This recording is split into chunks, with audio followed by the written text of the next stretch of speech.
Sinampe mati lampu ya.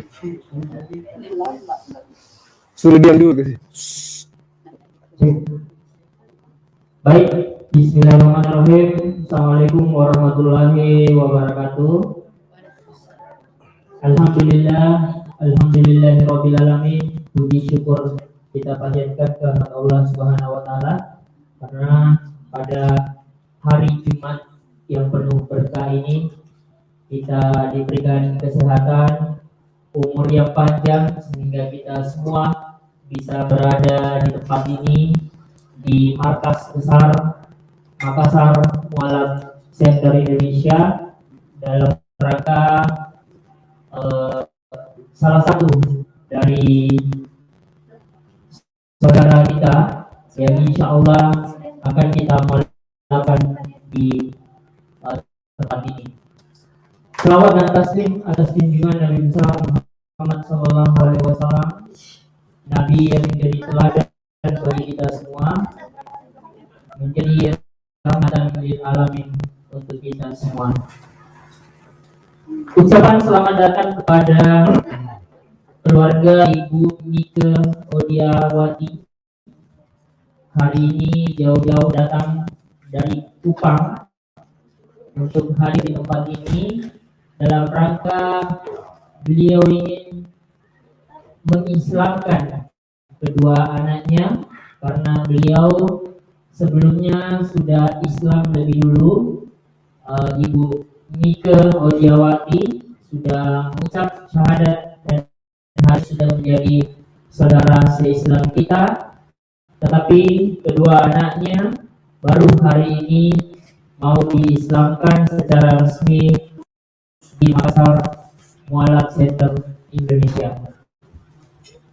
Selamat datang juga kepada Pak Ketua Makassar Mualaf Center Indonesia, Ketua Umum Bapak Zulkifli M. Abbas, dan Ketua Dewan Pembina. Terima kasih yang selalu mendampingi kami di setiap kegiatan.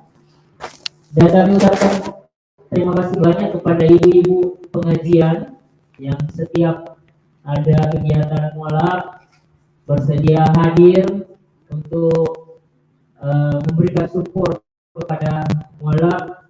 Kami terima kasih banyak ibu-ibu pengajian yang setia berada di tengah-tengah kita. Kami sangat mengucap terima kasih karena Makassar Mualaf Center ini sangat terbantu dengan kehadiran ibu-ibu pengajian di tengah-tengah kompleks kita ini.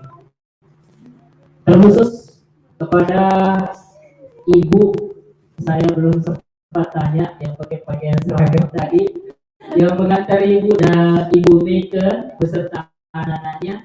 Sebentar kenal-kenalan Bu ya, saya tidak tahu dari mana beliau, tapi yang saya tahu saudaranya ibu Nike salah satu, tetapi pakaian seragamnya tadi saya tidak sempat tanyakan dari mana. Baik, Bapak Ibu yang hadir di tempat ini, kami sangat bersyukur. Kami ucapkan terima kasih sebanyak-banyaknya atas terselenggaranya kegiatan pada hari ini. Tanpa panjang lebar, saya persilakan kepada Pak Ketua Umum untuk menyampaikan beberapa hal. Namun sebelum saya persilakan, saya sampaikan bahwa Makassar Mualaf Center Indonesia, Yayasan Makassar Mualaf Center Indonesia dalam hal ini bukan hanya tempat untuk mengislamkan atau mensyahadatkan sesama saudara kita yang mau masuk Islam, tetapi juga di sini adalah tempat untuk membina baik orang yang baru masuk Islam maupun yang sudah Islam. Seperti ibu-ibu yang ada di tengah-tengah kita, mereka itu adalah ibu-ibu yang semangat memperbaiki cara ngaji. Ya, kita di sini tempat untuk belajar Islam. Jadi tidak ada kata terlambat. Mau kita masih muda, mau kita masih sudah tua, belajar tetap belajar. Yang membuat kita hadir pada hari ini, mereka semua bersemangat belajar, dan itulah Yayasan Makassar Mualaf Center Indonesia. Baik, dengan hormat saya persilakan kepada Pak Ketua Umum sepatah kata dalam kegiatan kita pada hari ini. Saya persilakan. Bismillahirrahmanirrahim. Assalamualaikum warahmatullahi wabarakatuh. Puji syukur kita panjatkan kehadirat Allah Subhanahu wa Ta'ala, berkat rahmat dan hidayahnya sehingga kita semua berkumpul di tempat yang kita cintai ini, tak lain dan tidak bukan adalah untuk melaksanakan tugas kita, salah satu kewajiban kita selaku khalifah di atas muka bumi adalah menjadikan manusia kembali kepada fitrahnya. Salam dan taslim senantiasa kita ucapkan sebagai umat Rasul Muhammad sallallahu alaihi wasallam, bukan berarti Rasulullah yang membutuhkan salawat, tetapi berkat kita senantiasa mengucapkan salawat, insyaallah kita akan diberi kesempatan untuk mendapatkan syafaat dari Rasul Muhammad sallallahu alaihi wasallam kelak, di mana tidak ada satu nabi pun yang bisa memberikan salawat terkecuali beliau. Yang saya hormati Ketua Pembina Yayasan sekaligus sebagai penasehat, sahabat-sahabat seperjuangan yang selama ini banyak membantu visi dan misi perjuangan kita sehingga tergalakkan program demi program demi untuk melancarkan aktivitas MMCI masa yang akan datang. Alhamdulillah, puji syukur kita panjatkan kehadirat Allah Subhanahu wa Ta'ala. Kembali pada sore hari ini kita mengembalikan saudara kita kepada fitrah yang sesungguhnya, yaitu sebagai hamba Allah yang berdiri dalam kehidupan yang menuju penciptaan. Bapak Ibu yang saya hormati, mungkin pertama saya perkenalkan diri. Kita sudah beberapa kali pertemuan ya, saya belum pernah memperkenalkan diri. Nama saya Zulkifli M. Abbas, panggilan saya Bang Suma. Ya, jadi teman-teman di sosmed maupun di dunia nyata biasa memanggil saya Bang Suma. Saya kelahiran 97, kebalik. 93.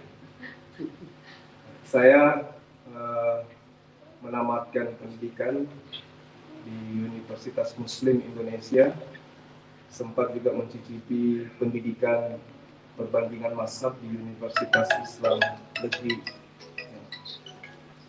Lalu kemudian sekarang mengabdi di salah satu perusahaan pemerintah, ya, dan alhamdulillah diberikan mandat untuk memegang 3 organisasi ya, selaku ketua, dan yang terakhir adalah ketua umum Makassar Mualaf Center Indonesia.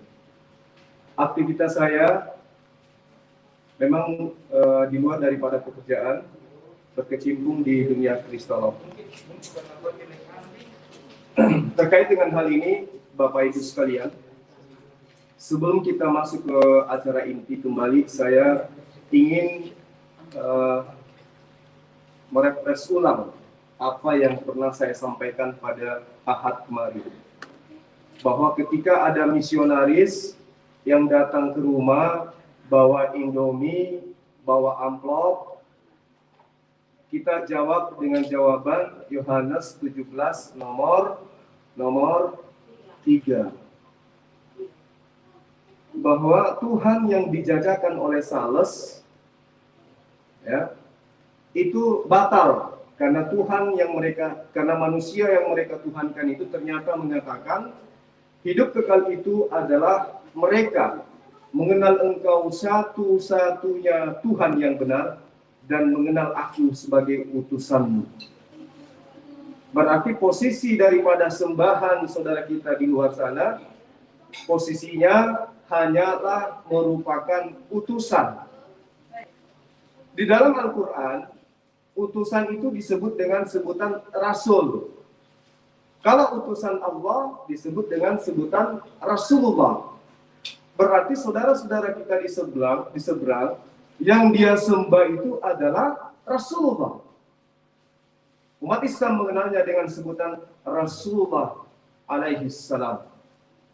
Utusan Allah yang bergelar alaihi salam. Nah, Bapak Ibu sekalian, ini penting. Jadi kalau kemarin saya menyatakan bahwa sembahan tetangga kita yang adalah manusia dan rasul bagi kita, itu dengan lantang dari lisannya sendiri mengucapkan hidup kekal itu adalah mereka mengenal engkau satu-satunya Allah yang benar dan mengenal aku sebagai utusanmu. Kalau sahabat-sahabat di seberang ditanyai, siapa yang kamu sembah? Apa jawabannya? Yesus. Apa yang menyebabkan Anda menyembahnya? Oh, dia maha kuasa. Apa kuasanya? Satu, kata mereka, menghidupkan Lazarus, menghidupkan orang mati. Apalagi membuat orang buta melihat. Apalagi orang lumpuh berjalan. Apalagi dari satu roti bisa membuat makan untuk 5.000 orang. Lalu apa lagi? Masih banyak. Oh, itu yang menyebabkan kalian menghanikan dia. Iya. Pandangan umat Islam, level kekuatan yang seperti itu hanya disebut dengan sebutan mukjizat. Manusia yang bisa bermukjizat namanya nabi dan rasul.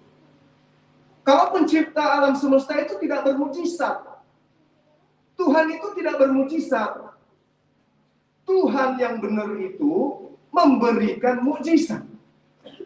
Bagaimana kaum yang ada pada masa itu mengenal utusan Allah itu sebagai nabi, sebagai rasul? Allah memberikan mukjizat kepada sang nabi. Saya Suma datang ke Makassar, berkata kepada penduduk kota Makassar, wahai kalian, aku ini adalah seorang nabi. Apa yang kemudian masyarakat sini katakan? Apa buktinya kamu seorang nabi? Oh, saya mampu bermukjizat. Nah, ternyata Bapak Ibu sekalian, di dalam kitab suci Bible itu dikatakan bahwa nabi palsu, pengajar palsu mampu melakukan mukjizat. Karena itulah kemudian mereka dengan mudah menipu orang. Karena dia mampu bermukjizat, menipu orang yang lemah iman, yang lemah ilmu. Lalu bagaimana caranya? Nabi palsu bisa bermukjizat. Nabi yang asli juga bisa bermukjizat. Apa yang bisa membedakan kemudian? Yang membedakannya adalah firman yang dia bawa, akhlaknya, misinya, dan sudah dinubuatkan jauh-jauh sebelumnya. Nah, jadi yang pertama kembali Bapak Ibu sekalian, kalau nanti ada di tengah-tengah kita muncul sekelompok orang turun dari mobil, masuk ke rumah-rumah, memberikan majalah-majalah, tulisannya tulisan Arab, tapi isinya Isa al-Masih Rabbi wa Rabbakum. Hati-hati, itu sudah banyak terjadi.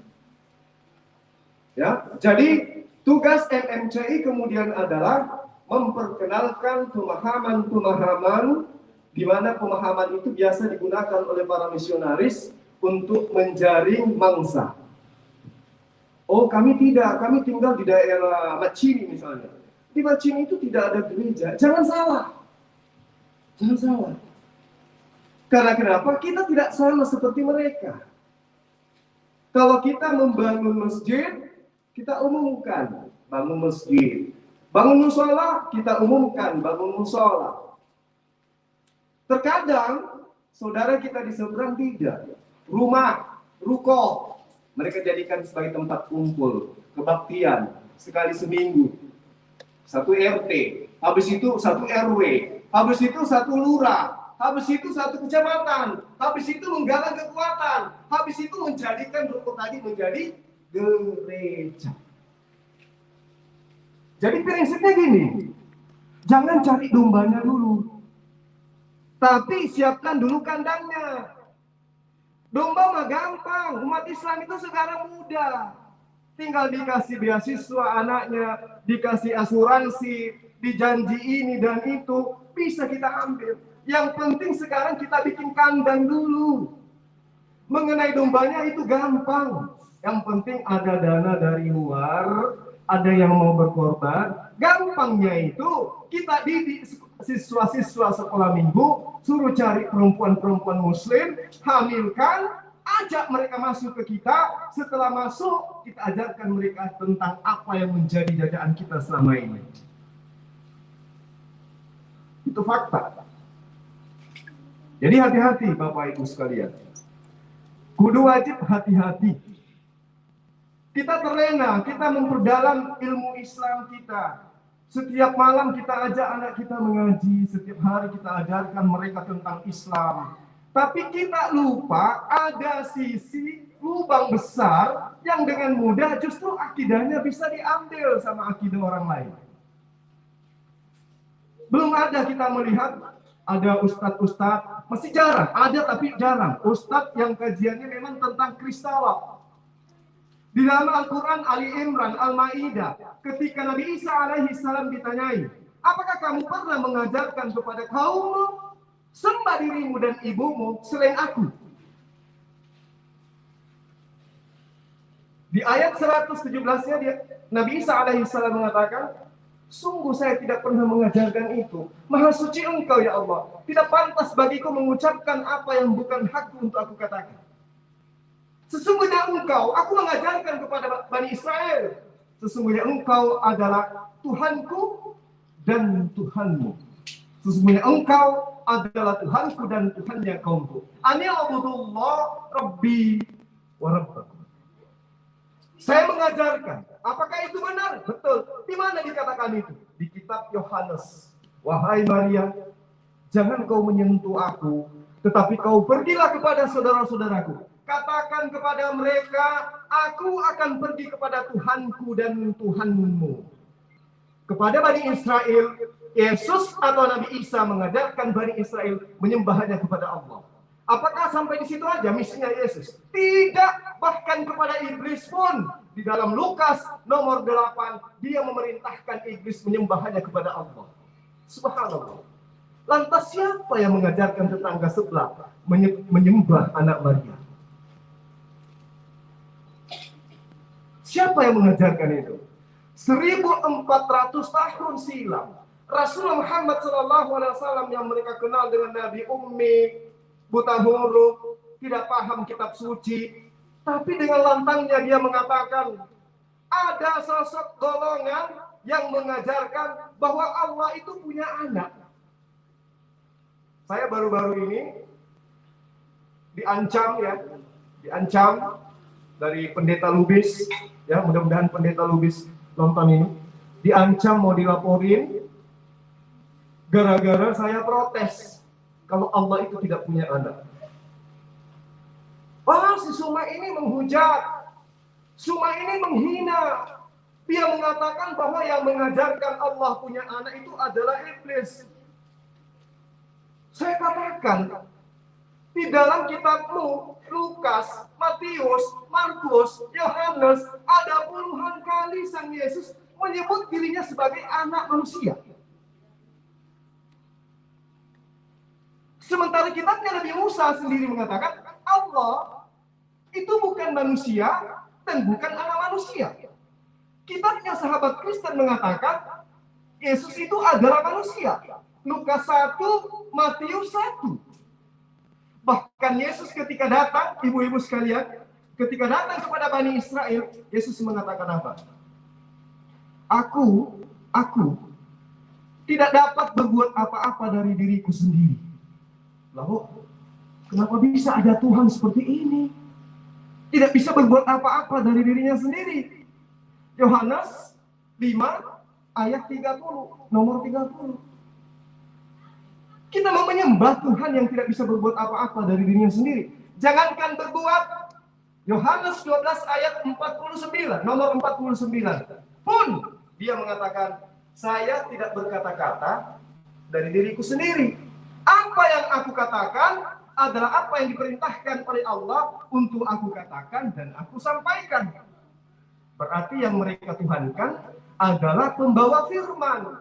Di dalam Islam, pembawa firman itu disebut dengan sebutan Nabiullah, Rasulullah. Dan umat Islam tidak level menyembah Nabi, tidak level menyembah Allah.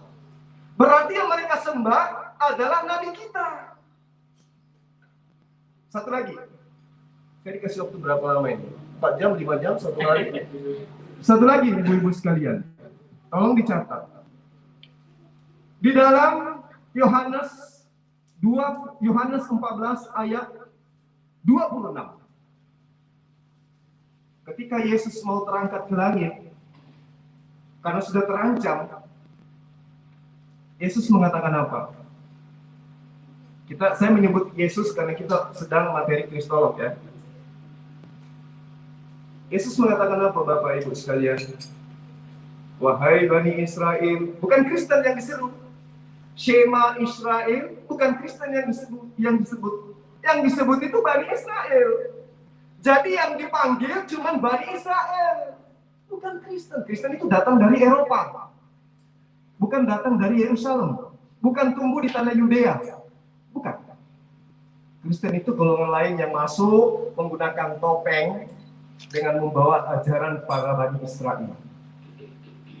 Jadi Bapak Ibu sekalian, ketika Yesus itu mau terangkat, dia mengatakan begini, wahai Bani Israel, aku akan pergi, tetapi jangan khawatir. Aku akan minta kepada Bapak untuk Bapak mengirim seorang penolong lain. Dia akan mengirim penghibur, yaitu Roh Kudus, di mana Roh Kudus itu akan menyampaikan segala perkataan yang pernah saya ucapkan. Saya ulang. Jadi ini Yesus alaihissalam mau naik ke atas langit. Tapi sebelum naik dia sampaikan kepada kaumnya. Langnya Reki, saya mengatakan kepada kalian bahwa saya akan pergi. Tetapi akan datang sosok penghibur, di mana sosok penghibur itu akan mengatakan kembali apa yang pernah saya katakan kepadamu. Nah sekarang gini, kalau dalam Al-Quran, qala Isa bin Maryam, ya Bani Israel, ini Rasulullah ilaikum. Al-Quran ini yang mengatakan, wahai Bani Israel, sesungguhnya aku ini adalah utusan Allah kepadamu. Umat Islam mendengarkan itu lewat Al-Quran. Betul? Betul ya? Betul. Sekarang di Kristen, ada tidak mereka yang mau mengakui bahwa Yesus itu adalah Rasulullah? Tidak. Tak mau dia. Berarti roh yang masuk ke dalam tubuh mereka bukan Roh Kudus. Karena Roh Kudus ketika dia datang mengajarkan, mengingatkan apa yang pernah Yesus ajarkan kepada Bani Israel. Apa yang disebut Bani Israel? Wahai Maria, datanglah kepada saudaraku, katakan kepada mereka, aku pergi kepada Bapakku dan Bapakmu, Tuhanmu dan Tuhanku, Allahku dan Allahmu. Ya Bani Israel, ini Rasulullah ilaikum. Berarti ucapan Yesus abad pertama diucapkan lagi kembali oleh Roh Kudus kepada Rasul Muhammad SAW di abad ke-6. Berarti yang menggenapi tentang nubuatan atau ramalan Yesus kepada Bani Israel hanya Rasulullah Muhammad SAW. Makanya Bapak Ibu sekalian, malaikat Jibril disebut dengan sebutan Ruhul Kudus. Berarti Ruhul Kudus itu datang kepada Rasulullah. Bukan Ruhul Kudus itu datang kepada mereka. Coba. Di dalam Galatia 5 ayat 1. Galatia 5 nomor 1 maksud saya. Apa dikatakan pendiri Kristen Paulus?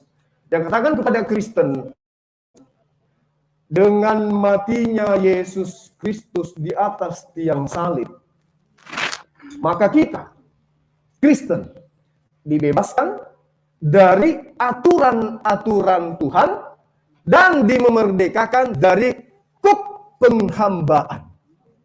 Sama enggak ajaran Yesus dengan itu? Sama enggak menurut kita? Dia mengatakan, Paulus pendiri Kristen mengatakan, wahai Kristen, ya, dengan matinya Yesus di tiang salib, yang adalah Tuhan kita itu, dibunuh oleh tentara Romawi di tiang salib, itu karena dia mati, maka kita orang Kristen bebas dari apa? Dari syariat. Bebas dari aturan Taurat. Makanya mereka bebas makan babi. Bebas tidak beribadah. Bebas tidak mandi junub. Bebas tidak sunat. Bebas tidak memiliki syariat nikah. Gak pernah berwudu. Gak pernah bersunat. Gak pernah junub. Gak pernah nikah mereka itu. Mereka cuma kawin. Nah kalau mereka tidak pernah nikah, cuma kawin, apa bedanya dengan peliharaan saya di rumah? Ini fakta ini, Bu. Fakta. Saya sudah malang melintang berdialog dengan pendeta, dengan pastor, dengan S2, teolog, dan seterusnya. Saya tanya, tolong tunjukkan syarat sah nikah di dalam agamamu. Tak ada manusia di antara mereka pun yang mampu menunjukkan itu. Artinya apa? Mereka tidak menikah. Kalau tidak menikah, berarti berzina. Benar ya? Berzina. Zina di mana tempatnya? Neraka. La taqrabuz zina. Zina pun didekati, nggak boleh dalam Islam. Nah mereka berzina terus, beranak cucu terus-terusan berzina. Nggak pernah nikah. Cuman kawin. Apa bedanya dengan bende? Tak ada. Karena itulah kemudian Yesus mengatakan, jika hidup keberagamaanmu tidak lebih baik daripada ahli Taurat, kaumnya Nabi Musa, maka kalian tidak akan masuk ke dalam kerajaan Allah. Artinya bahwa menurut Yesus, nanti orang masuk ke dalam kehidupan kekal kalau setelah ajarannya Nabi Musa itu masuk ke dalam ajaran yang lebih bersyariat, lebih sempurna. Karena kalau tidak, berarti tidak lebih baik. Coba bayangkan Bapak Ibu, tolong konsentrasi di pertanyaan saya, di kalimat-kalimat saya ini. Di dalam kitabnya Nabi Musa, Kejadian 17 ayat 14, Allah berfirman kepada Nabi Musa. Dengarkan firman-Nya. Ini bahasa Indonesia, Ji. Bukan di bahasa Ibrani. Bahasa Indonesia supaya kita bisa mudah memahami.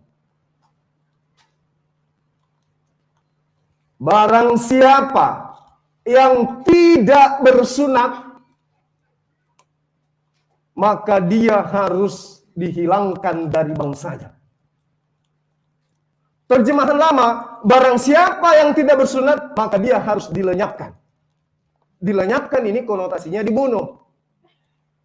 Karena mereka tidak memenuhi, karena mereka membatalkan perjanjian kekalku. Saya ulang, Kejadian 17 nomor 14. Barang siapa yang tidak bersunat, maka dia harus dilenyapkan. Karena dia telah membatalkan perjanjianku. Sekarang kita ke gereja jalan-jalan, coba periksa resletingnya semua, yang laki-laki di sana. Mereka sunat. Ini yang baru bersyahadat. Orang-orang di gereja bersunat. Gak bersunat. Lantas mereka mengatakan mereka adalah anak-anak Tuhan. Mereka mengatakan mereka anak suci. Mereka mengatakan diri mereka adalah orang yang dijamin masuk surga. Bayangkan. Sementara kitabnya Nabi Musa mengatakan, barang siapa di antara kalian yang tidak bersunat, bunuh. Karena dia telah membatalkan perjanjianku. Tapi pendiri Kristen mengatakan apa, Bu? Apa yang dikatakan pendiri Kristen? Galatia 5 ayat 2. Barang siapa yang bersunat, maka Yesus Kristus tidak berguna baginya. Na'udzubillah, summa na'udzubillah. Nabi Musa mengatakan, Allah mengatakan, siapa yang tidak bersunat, bunuh. Karena dia telah membatalkan perjanjian kekalku kepada Abraham. Pendiri Kristen mengatakan, barang siapa bersunat, Yesus Kristus tidak berguna baginya. Ini yang kita mau biarkan anak-anak kita ikut dengan mereka.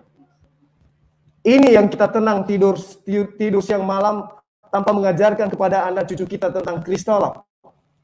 Membiarkan mereka terlena setelah kita meninggal, mereka dengan mudahnya masuk ke gereja, ikut Natalan, ikut tahun baru, sedikit-sedikit belajar tentang kitabnya orang lain.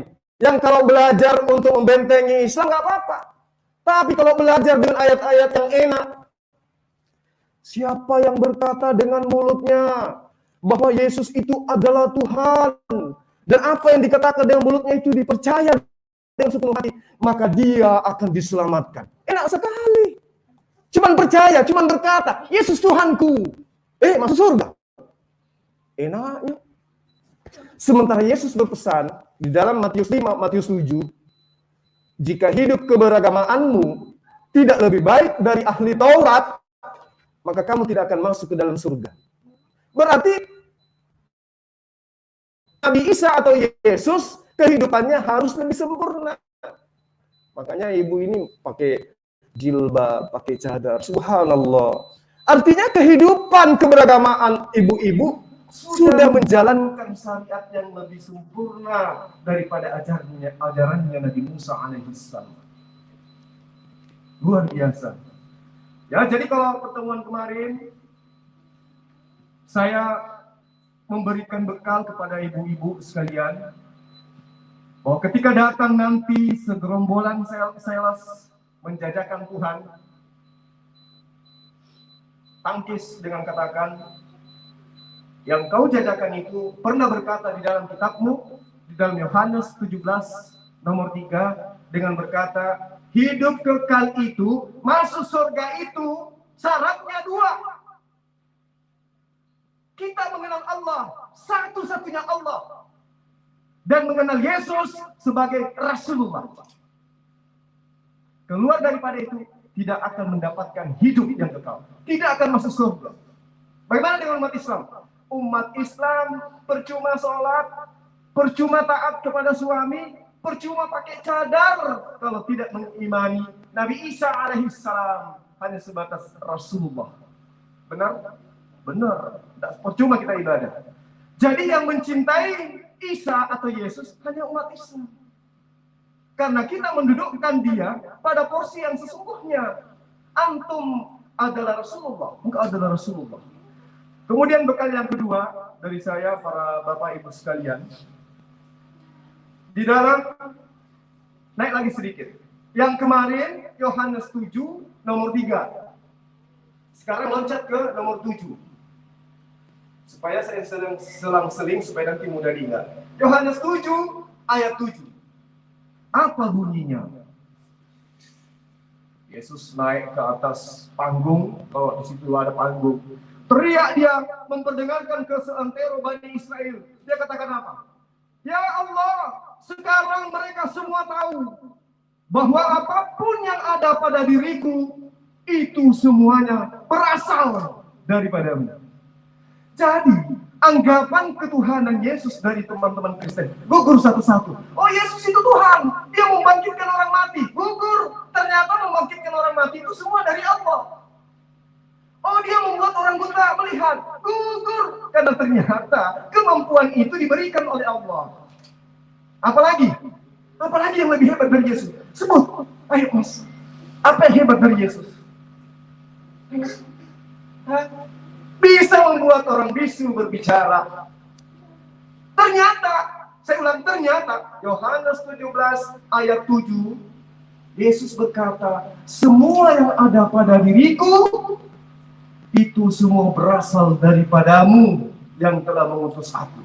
Coba kita bayangkan, kalau Pak Aso ini diberikan mujizat dari Allah, bisa membangkitkan orang mati, bisa membuat orang buta berjalan, melihat orang lumpuh berjalan, kita mau sembah? Mungkin sembah? Tanya nurung. Nah mungkin, karena kita tahu dia ini manusia. Oh, dia bisa membuat orang gila menjadi waras. Iya, karena ternyata semuanya dari Allah. Kemampuannya dari Allah. Endingnya ini bonus. Yohanes 5 ayat 30. Aku tidak dapat berbuat apa-apa dari diriku sendiri. Berarti menghidupkan orang mati, membuat orang buta melihat, orang lumpuh berjalan. Semua itu bukan dari dirinya, tapi dari Allah Subhanahu wa ta'ala. Sekira seperti itu. Sudah lama saya ngomong. Ya. Jadi sekali lagi ibu-ibu sekalian, terus pada ibu-ibu ini, saya ingin sekali ibu-ibu ini ada sesi di mana kita belajar Kristologi. Ada sesi di mana kita bisa mendalami Kristologi, Mohon kepada panitia pendidikan kalau bisa dijadwalkan. Saya minta sekali sebulan aja kita belajar tentang Kristologi. Kenapa ada Kristen muncul di muka bumi ini? Itu perlu kita pelajari. Dari mana datangnya agama ini? Para nabi tidak pernah mengajarkan menyembah manusia. Ini asal-usul agama ini dari mana? Kenapa itu penting kita pelajari? Satu, itu adalah amalan Al-Quran. Bertanyalah kepada ahli Torah. Bertanyalah kepada ahli kita. Kedua, kita mengajarkan kepada generasi kita di rumah. Jangan kira Bapak Ibu, narkoba itu bahaya. Ini jauh lebih bahaya. Narkoba kita konsumsi, bertaubat, dah selesai. Ini mati dalam kekafiran, neraka jahanam kekal di dalamnya. Kalau cinta keluarga, hindarkan mereka dari gerakan-gerakan kristenisasi. Yang kedua, yang terpenting adalah nanti ketika ada generasi, ada ibu-ibu yang mau duduk bersama dengan saya, kita mengajak sahabat-sahabat Kristen untuk berdialog. Kita ajarkan mereka untuk kembali kepada fitrahnya. Jangan biarkan mereka tersesat begitu jauh. Karena mereka sesungguhnya itu tidak tahu. Mereka hanya dikasih ayat-ayat yang enak, obat kuping. Wah, kalau kamu masuk Islam, kamu jadi teroris. Nah, kayak ini. Kemarin saya syahadatkan beliau. Se-Indonesia menuduh saya, ini merekrut ini anak, cuci otaknya untuk menjadi apa? Pelaku bom bunuh diri. Bayangkan itu.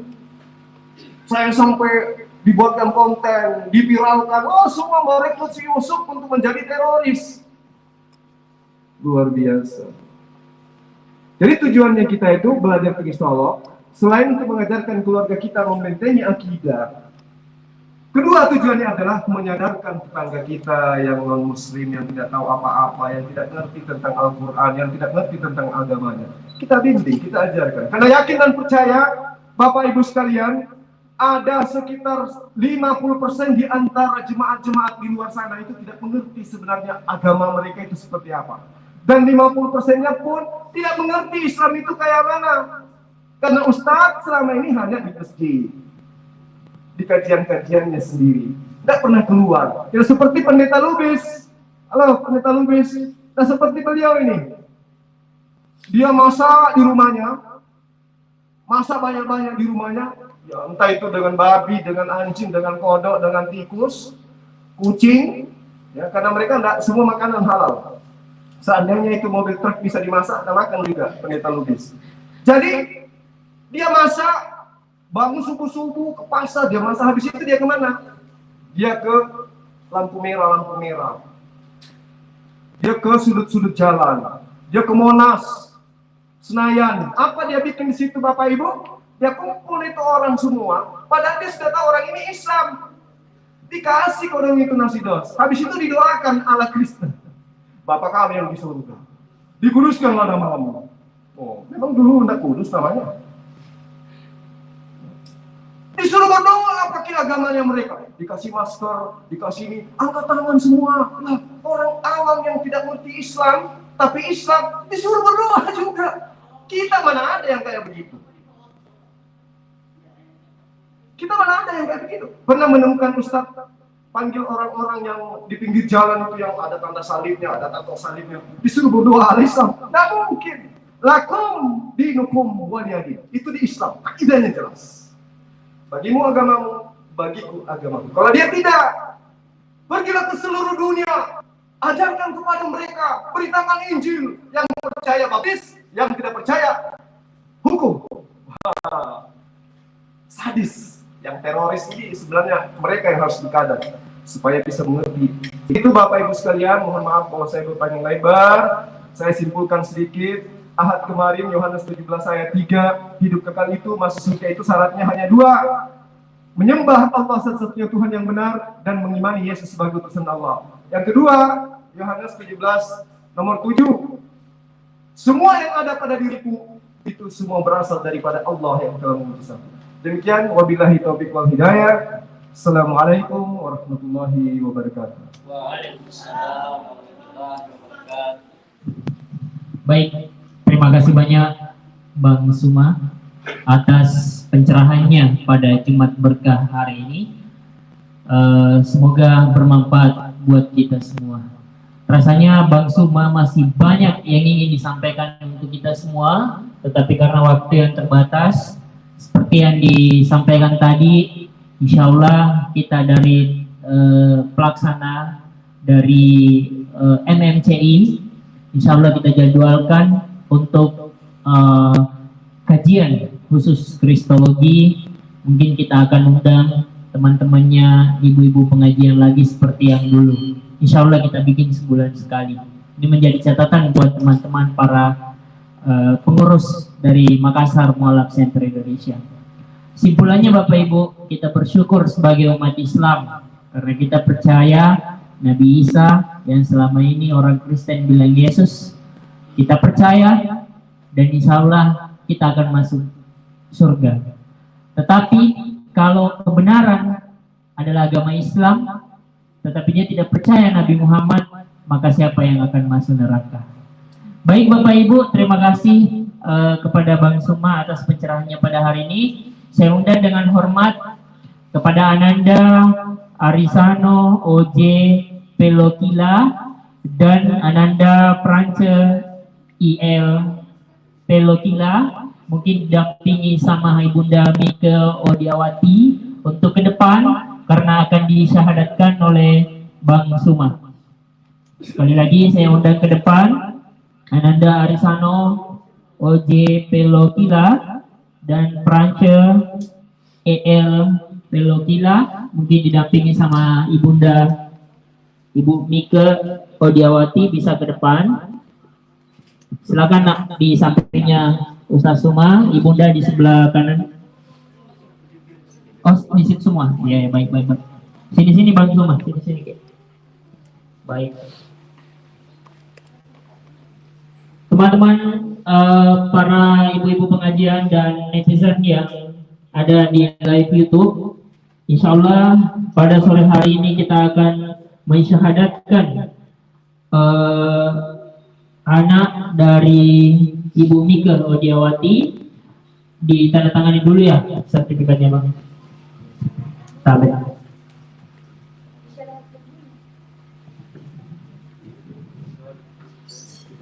Syahadat dulu ya. Baik, syahadat dulu baru tanda tangan. Baik, saya persilakan kepada Pak Ketua untuk memimpin syahadatnya. Saya persilakan. Bismillahirrahmanirrahim. Jadi sebelum kita prosesi syahadat, terlebih dahulu saya ingin tanya sama Ibu. Sebelumnya Ibu dari agama apa ya? Hindu, Protestan. Orang tua juga Protestan. Orang tua. Terus kemudian kenapa tertarik untuk Islam? Ada yang maksa mungkin? Itu menemukan Islam itu melalui lewat apa Ibu?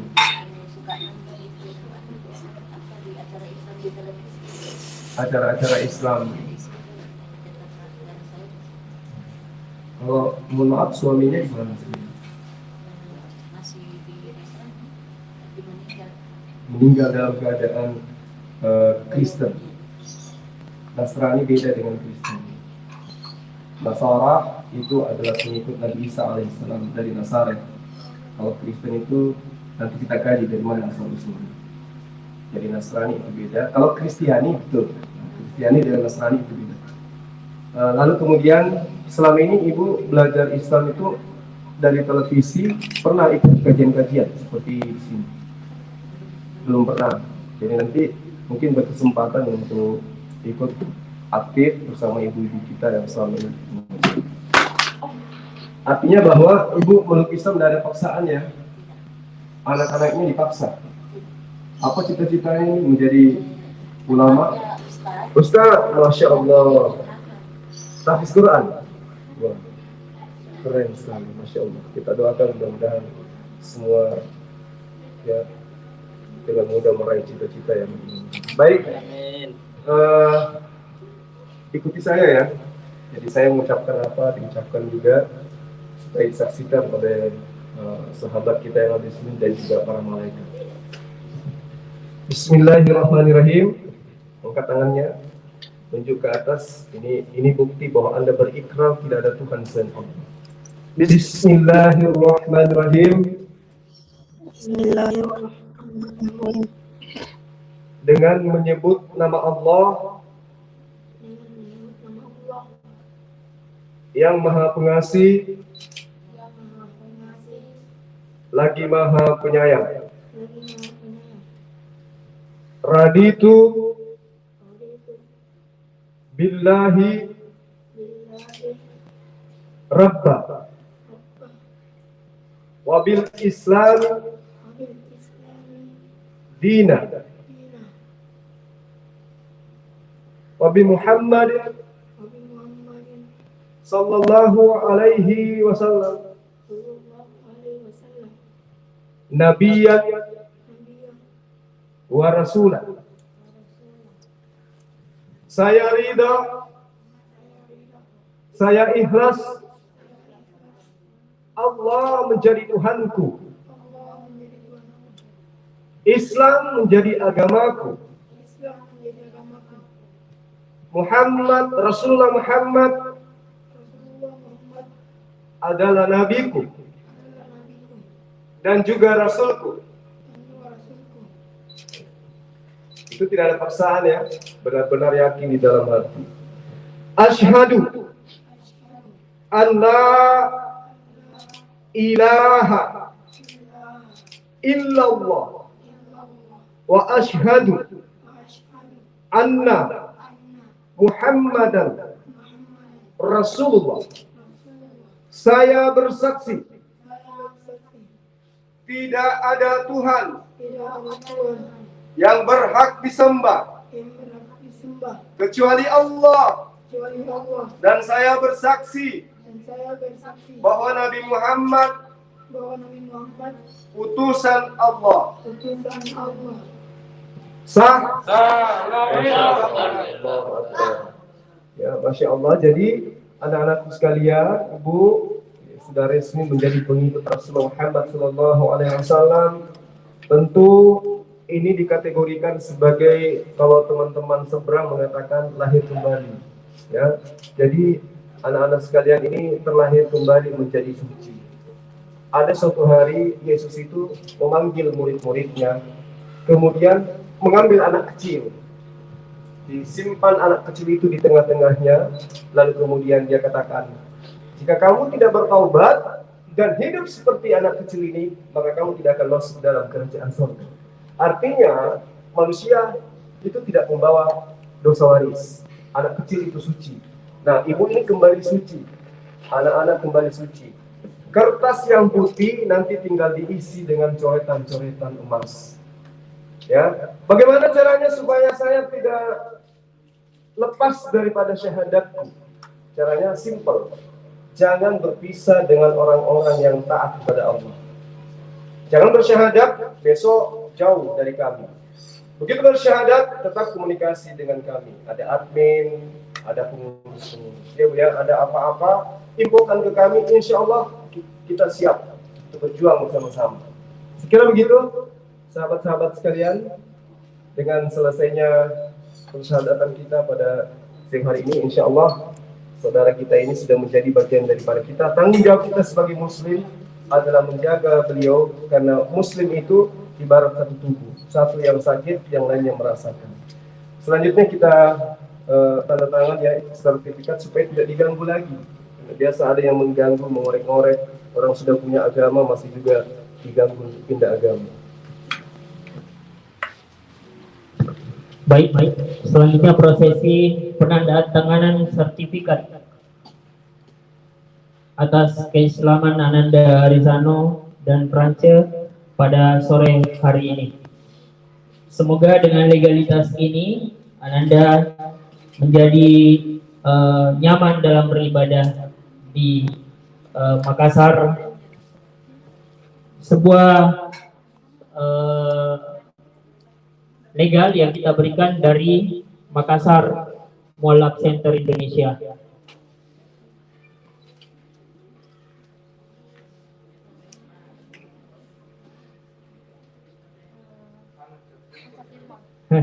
Iya, setiap jempol aja baru di stepper.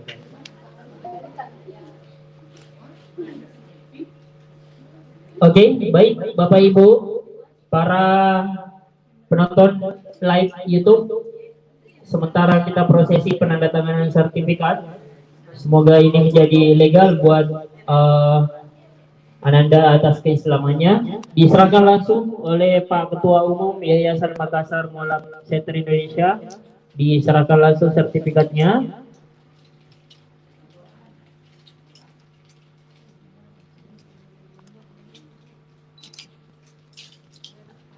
Baik Bapak Ibu, silakan penyerahan diangkat ya untuk dipoto. Ya, kita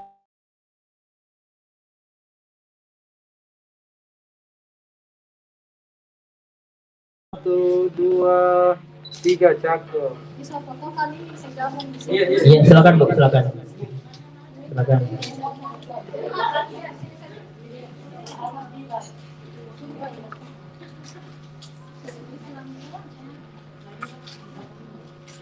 Sini Bu. Satu, dua, tiga. Langsung di sini langsung. Satu, dua, tiga. Ya. Nah, satu kali dulu dari. Oh iya. Ya, satu kali lagi. Satu, dua, tiga. Satu kali lagi. Satu, dua, tiga. Baik. Boleh kembali ke tempat Ananda. Ya, silakan salin dulu ya. Pak Ardi, silakan. Sebentar Ananda berdiri dulu ya, berdiri dulu Ananda. Ya, duduk. Ada ucapan terima kasih dari Om Ardi. Titipan dari hamba Allah diamanahkan kepada Yayasan Makassar Mualaf Center kepada Ananda untuk diberikan pada sore hari ini. Terima kasih kepada yang telah menginfakkan hartanya, semoga menjadi berkah dan semakin dilancarkan rezekinya. Amin ya rabbal alamin. Silakan Anda kembali ke tempatnya dan kami informasikan kepada bapak-bapak dan ibu-ibu yang hadir di markas pada sore hari ini, baik kepada Ibunda Mika Odiawati, Ananda Arisano Pelokila dan Ananda Prance Pelokila. Kita di Makassar Mualaf Center atau Yayasan Makassar Mualaf Center, di markas besar ini kita membuka tempat untuk belajar Islam, belajar agama, memperdalam agama, dan bahkan juga ini terbuka untuk umum kepada saudara-saudara muslim kita yang juga ingin menimba ilmu atau ingin belajar tentang Kristologi.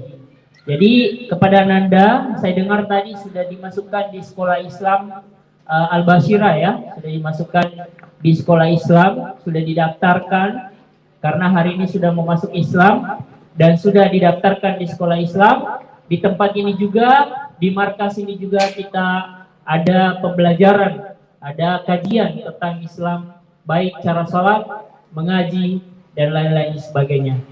Demikian barangkali Bapak Ibu pertemuan kita hari ini dengan ucap Alhamdulillahirrabbilalamin. Sekali lagi saya sampaikan kepada donatur yang telah menginfakkan harta, menginfakkan sedekah kepada kami semua, memberikan sedekah kepada kami di Yayasan Makassar Mualaf Center. Kami ucapkan banyak terima kasih atas kepercayaan, penghargaan yang setinggi-tingginya kepada Bapak Ibu karena telah menginfakkan hartanya untuk kami bisa mandiri membina para mualaf. Kami mandiri untuk membina sehingga kami bisa membentengi diri dan kami bisa mencegah pemurtatan yang ada di sekitar kita. Sekali lagi kami ucapkan banyak terima kasih, semoga menjadi pahala yang berlipat di sisi Allah Subhanahu wa taala dan semoga rezekinya semakin diperluas. Amin amin ya rabbal alamin. Pak Ketua, ada yang mau disampaikan? Baik Bapak Ibu, saudara-saudara sekalian, informasi dari Pak Ketua Umum bahwa hari ini sudah kita mulai pemasukan atau pengadaan bahan untuk pembangunan masjid ini milik MMCI.